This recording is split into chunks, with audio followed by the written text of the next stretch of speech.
Checkmate kayo. So, pag na-filean mga kababayan ng kaso sa ombudsman, si Sara Duterte at makonvict siya, tanggal sa trabaho bilang vice presidente. May kulong pa. Ayaw nila nung impeachment. Yung impeachment sana, tanggal, tapos perpetual disqualification. Gusto ninyo, may kulong o di sige.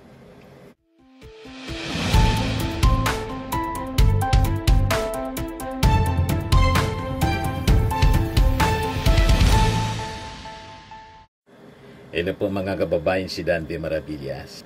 Dito ulit tayo sa ating podcast, Live with Dante M. May napakagandang balita kasi mga kababayan ngayon na siguradong lalong magsisirko-sirko sa galit yung mga DDS at kakabahan na ng todo si Sara Duterte, pati si Amy Marcos na best friend niya. Pakita niya, Mr. Maravillas. Ito na po ang breaking news ngayon. Marcos Jr. appoints Remulla as new ombudsman. Hindi umobra yung pag-arag ni Amy Marcos. Pinailan po ng kaso sa ombudsman. Inalis ng ombudsman. Yung kaso, dinismiss. Clear ng ombudsman yung final na kaso laban sa kanya para may clearance na si Boying Remulla. Galit na galit si Amy Marcos. Umabol si Torion. Ganun pa rin. Yan Ombudsman dismisses admin criminal raps versus Remulla, 6 others. Tapos kahapon na shortlist si Remulla sa mga pagpipilian ng ating Pangulo bilang ombudsman. And finally, inappoint siya ng ating Pangulo as ombudsman. Wow! Akala ninyo, matatakasan ni Sara Duterte yung mga katarantaduan niyang ginawa. In-archive ninyo sa Senado, checkmate kayo sa ombudsman ngayon.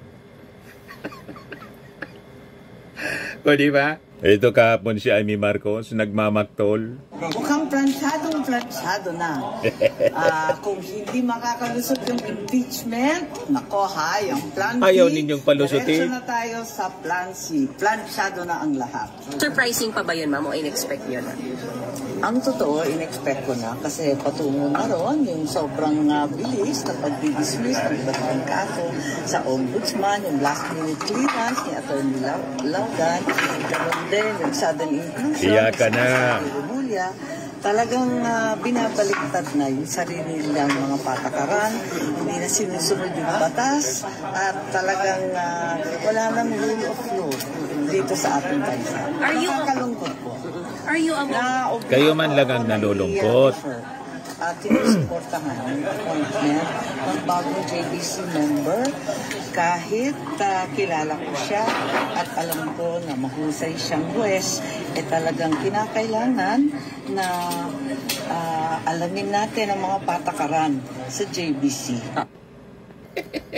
Kayo man lang yung nalulungkot. Yung ating mga mamamayang Filipino, tuwang-tuwa kasi kung hindi ninyo pinalusot yung impeachment, in-archive ng Senado, hindi pwede kayong lumusot. May ombudsman na pwedeng filean ng kaso, itong si Sara Duterte. Kasi dapat siyang mapanagot. Hindi man niya may paliwanag until today. Yung paggastos, maling paggastos ng kanyang confidential funds na more than 600 million, 612 million.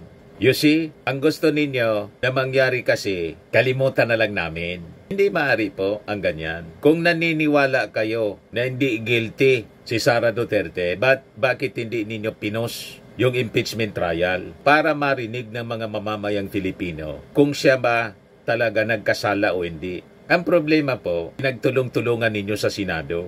Hindi na ninyo pati yung mandato ng Senadong forthwith proceed with the trial. Hindi ninyo sinunod. Pinatulog ninyo sa pamamagitan ni Chis Escudero, pagkatapos technical sa Supreme Court. Imbes na ipurso yung impeachment trial para kung hindi, walang ebidensya. Kailang ang ebidensya po galing mismo kay Sara.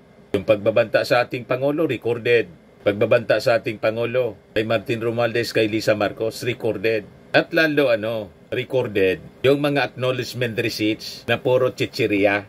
At ang ebidensya, ibinigay mismo sa Kongreso ng mismong mga staff ni Sara Duterte. Kaya takot na takot kayo sa trial. Ang akala ninyo, diretso na ninyong malulusutan ito.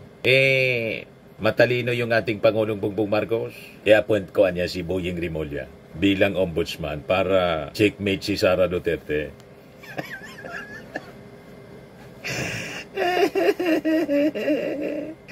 O diba? Iyakan kayo ngayon. Sabi ni Eli Portillo, yes, maraming iiyak, inggit si Marcolita at Amy Marcos. Iyakan na. Sabi ni Ramon Billen, very good choice po, Sir PBBM. God bless Philippines. Sabi ni Chief Angel Lopez, pinaka-worst na administration talaga. Pag DDS, ang best administration, digong lang. Pero sa ating mga mamamayang Pilipino, pinaka-best administration, Marcos. Marcos Sr., Marcos Jr. Landslide, di nga mga alahati, ang boto ni Digong. Pasalamat nga si Sara Duterte, na-carry lang siya ni President Bongbong Marcos. Diba? Naging vice-presidente siya. Pero hindi man tumulong. Tamirwis yun ang gulo. Kasi hindi nakuha yung gusto. Worse, gustong palitan agad yung ating Pangulo. Wala ngang nagawang matino sa DepEd. At sa pagiging vice-presidente, wala man magawang matino, kundi manggulo mag-travel. Tapos may lakas loob pa. May mukha pang humingi ng additional budget sa OBP. At ayaw mag-attend ng hearing, budget hearing po. May kondisyon pa siyang inihingi. Mag-attendan niya dapat yung presidente. At i-leave yung mga, yung sa watch list, sa kanyang mga staff. Siya na yung humingi, mga kababayan, ng additional budget. Siya pa yung nagbibigay na kondisyon. Kung hindi talagang bratinela po. Sabi ni Laila de Lima, stop being a bratinela. Binastos mo niya, pati yung ating konstitusyon. Sabi ni Judith, congratulations. Sabi ni Ader, iyak na mga DDS. Sabi ni Mr. Darwin, yehey, congrats to our new ombudsman. Jesus Crispin Rimulya. Aimee, Mangga, iyak. Aligaga na yung mga kawatan politiko. Ito na ang tunay na hustisya ng Pilipinas. Sabi ni John Abdul Amid, breaking news talaga. Sabi ni Daud, very smooth in flows, ang flows. Sabi ni Ton Maramag, marami talagang iiyak nito. Lampas pa ito, mga kababayan, sa term ng ating Pangulo. 7 years ang term ng ombudsman yata. Checkmate kayo. May kapangyarihan na mag-appoint yung ating Pangulo. Alangan man i-appoint niya yung mga kapanalig ninyo. Pero pasalamat kayo sa ICI. Ang chairman si retired Justice Reyes, appointee dati ni Digong. Yung isa pa si Babe, appointee ni Pinoy. Kaya masasabi natin credible ang magiging investigation. Kasi mas panig sa kanila kaysa sa administrasyon. O di ba? Magaling magpili yung ating Pangulo. Sabi ni Boying Rimulya, ang angari natin sa ombudsman ay makagawa ng mabuti para sa lipunan. Iginiit ni Department of Justice Secretary Boying Rimulya na wala siyang kahit anong intensyon, kundi puro kabutihan, kaya't gusto niyang maging susunod na ombudsman. Pagsisilbi umano sa bayan ang kanyang hangarin, kaya talagang gusto niya ang nasabing posisyon na tatagal hanggang 7 taon na paglilingkod. 7 years po ang term ng isang ombudsman. Checkmate kayo. So, pag na-filean mga kababayan ng kaso sa ombudsman, si Sara Duterte at makonvict siya, tanggal sa trabaho bilang vice-presidente. May kulong pa. Ayaw nila nung impeachment. Yung impeachment sana, tanggal, tapos perpetual disqualification. Gusto ninyo, may kulong? O di sige. O di ba? O dito tayo sa ombudsman, maglaban. Yan yung mga balita ngayon. So si Secretary Rimulya served as the 59th Secretary ng Justice since June 2022. Under his leadership, the Department of Justice advanced major reforms to modernize the justice system, decongest prisons, accelerate case resolution, and expand access to legal services. Sabi po ng Presidential Communications Office. So very efficient, mga kababayan, na Justice Secretary si Boying Rimulya, tama lang na siya po ang ombudsman. Siyempre, sisiraan siyang sisiraan ng mga DDS, mga Duterte senators tulad ni Amy Marcos. Kasi itong mga senador na to, ang pinaglilingkuran po si Sara Duterte at si Digong Manlag po. Naintindihan na ninyo? They're not the senators of the people. They're the senators of Duterte, ni Sara Duterte at ni Digong. Pero sumusweldo sila sa ating mga mamamayang Filipino. Yan ang masaklap. Ayan man lang po ang short video natin ngayon. Atid sa inyo nitong napakagandang product from Australia. I am amazing pure organic barley powdered drink mix from Australia. Yung mga gusto po na mag-try nito, mag-message na lang po kayo sa akin. Dante Maravilla. Sa Facebook po, Messenger. Yung mga gustong magnegosyo, message kayo sa aking anak na architect entrepreneur, Riz Maravillas. So lagi nating tatandaan mga kababayan sa buhay, you become what you believe. Hello po mga kababayan, si Dante Maravillas. Ini-interview yung bagong ombudsman, si Boying Rimulya. To work every day. Basta health permitting, we're here every day para gampanan lahat ng kinakailangan gampanan. Kasi marami tayong backlog. The backlog is always there to address. Ganun din sa ombudsman. I think that's also the same rule applies to the ombudsman's office. So will be very changes sa checks? Lifestyle check daw. May mga batas na lumalabas talagang mahalaga. Yung civil forfeiture law. Yung forfeiture law natin na soldier na magpa-file. Yan, pwedeng kausapin ng soldier para mabilis ang coordination with the ombudsman. Marami talaga yan na pwedeng gawin ang opisina ng ombudsman. And it has to be a working, running ombudsman's office. Yung talagang natin dito. Tapos, ano yan? Dapat lang. Pero meron tayong parang masayang-masaya si Boying. Meron tayong pangingatan. Wala tayong karapatang matatrampol na paano na ating violate. Kaya lalagay tayo ng guidelines lang sa pag-release ng SALN.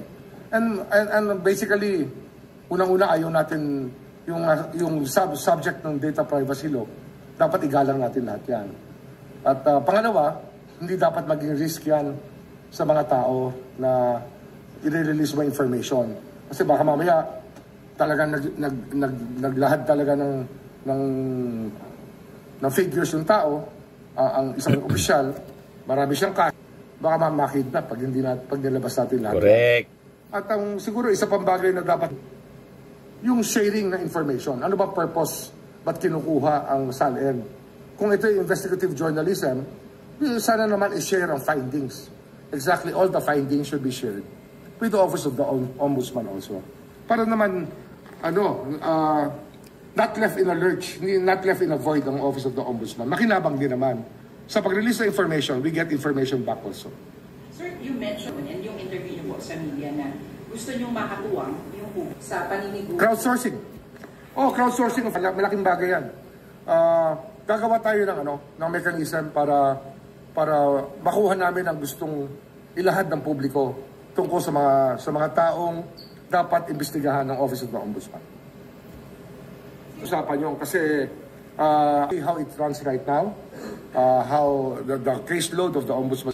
I want to see the caseload of the Sandigan Bayan, kung gaano kabigat, para ma-estima natin kung paano tayo gagalaw dito. May time and motion na involved dito para mapabilis natin. Ang sinasabi ko nga, kung kaya i-continuous trial natin. Hindi na dapat umabot ng taon-taon para isang tao ay ma-convict o ma-acquit. Dapat dito talagang talagang mabilisan. I-build up ang kaso para ready for trial lahat ng kasong ipa-file ng Ombudsman sa Sandigan Bayan. Correct. Ganon, speedy trial po. Para pag hindi guilty, acquitted ka agad. Ay meron pong opisina ng Ombudsman na nagbabantay sa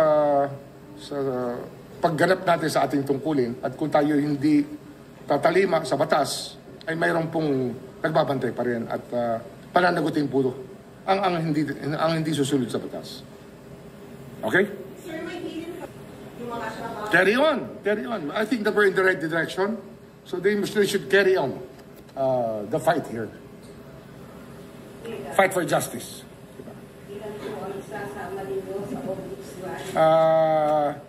May ilan lang.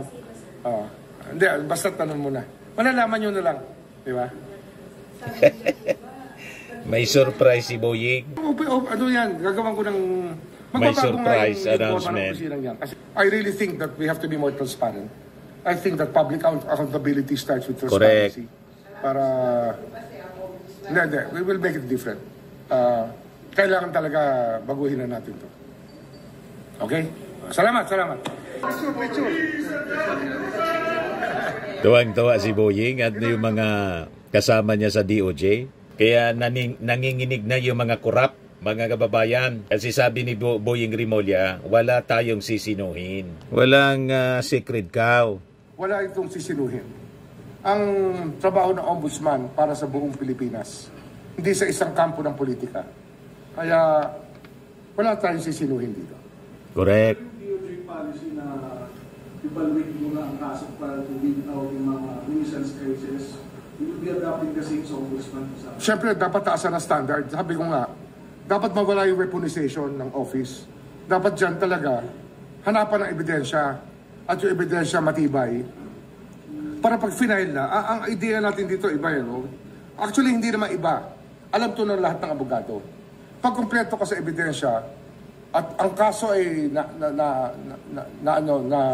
nakamada nyo na kung paano gagampanan ng kaso, kung paano ihaharap sa husgado, ang gusto natin mag-continuous trial para mabilis.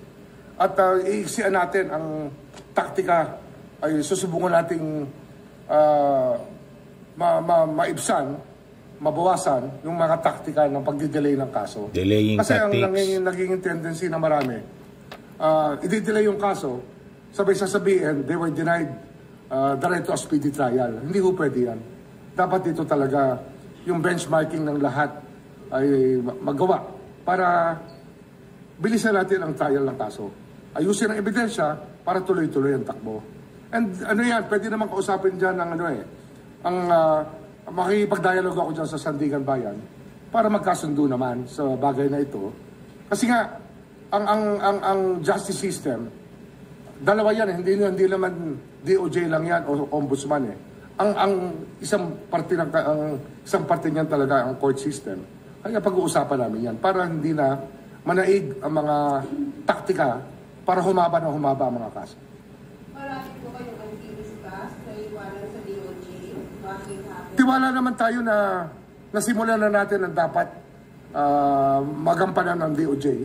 Nandun na tayo sa direksyon na yan. Kaya hindi ako natatakot na iwan ang DOJ na nandun pa yung mga trabahong kailangan gampanan.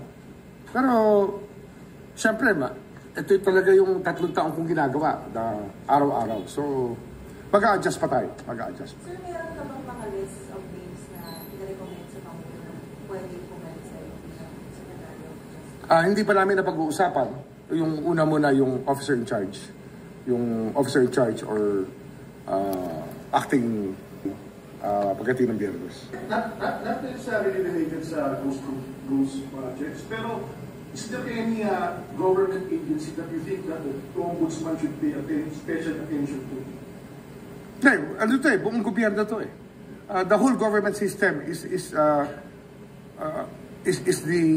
the purpose by which this office was put up by the framers of the Constitution is to make all public officers accountable. So every branch of government comes in. Kaya wala tayong special rito, lahat talaga.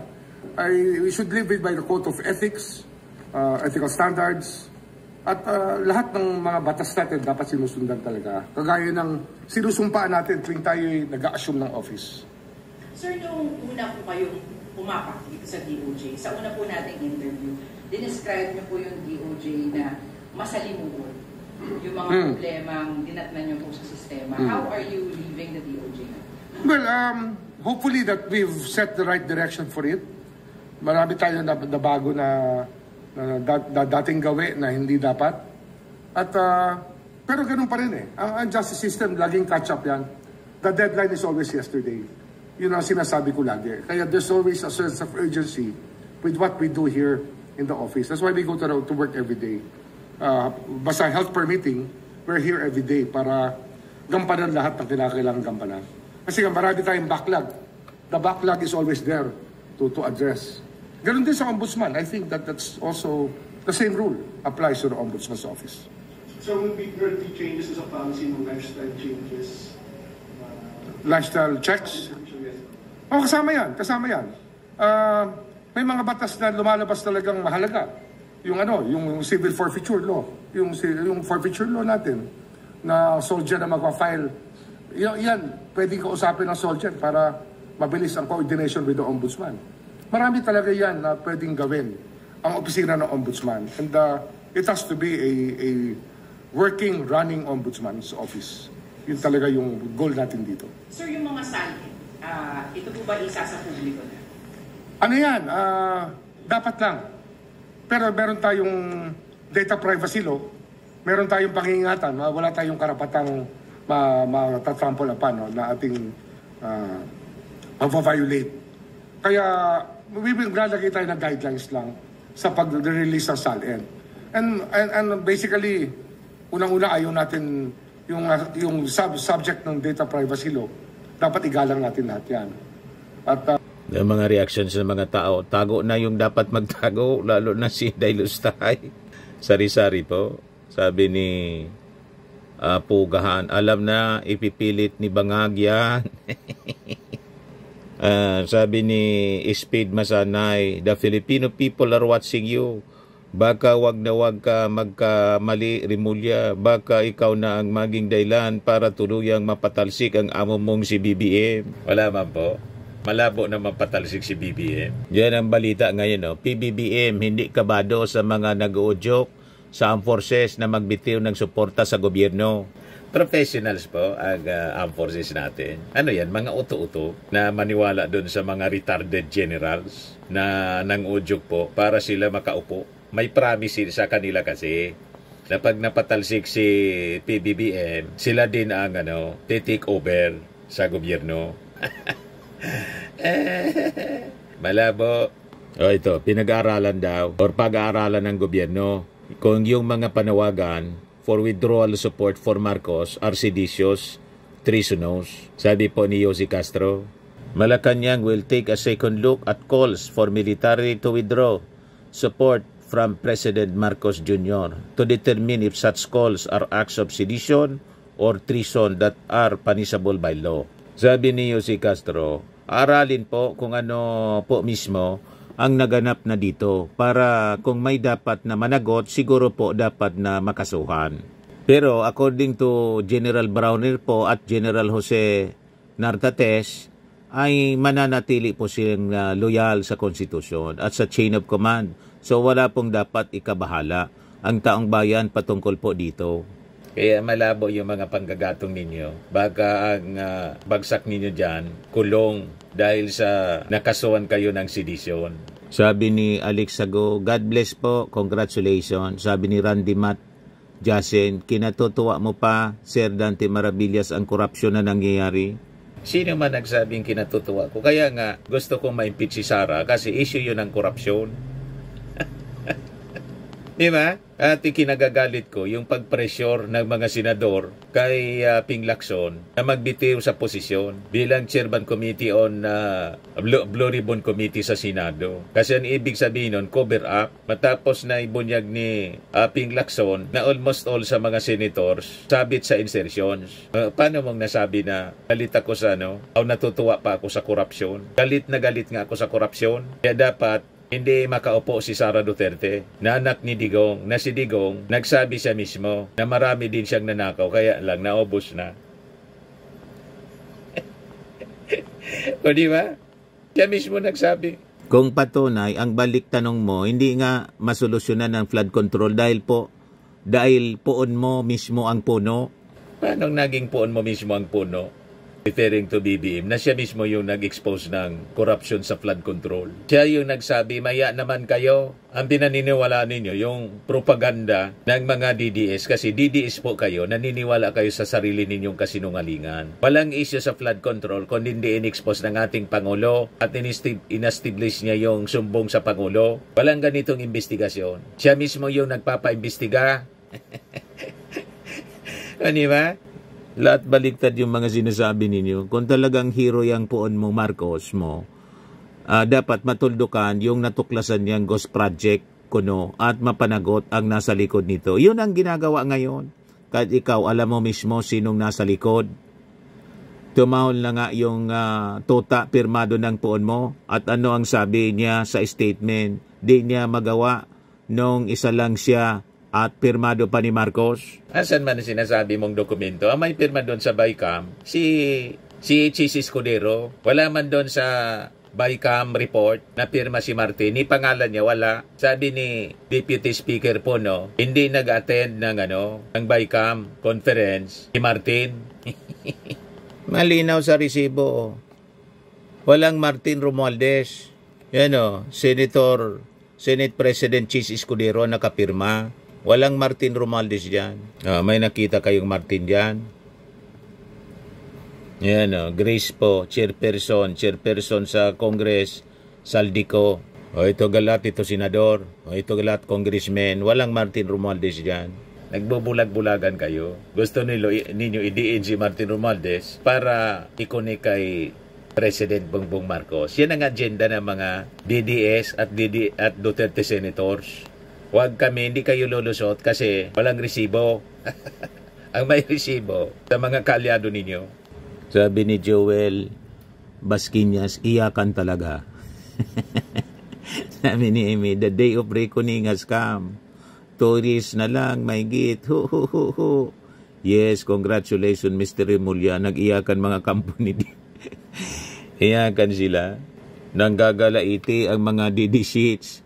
Bakit na takot kayo? Kakasuhan daw ang mga Duterte at mga allies. Well, kung may mga matibay na ebidensya ng katiwalaan, dapat talaga sila kasuhan. Namihasa kasi sila kay Martires na pro Duterte. Ayos.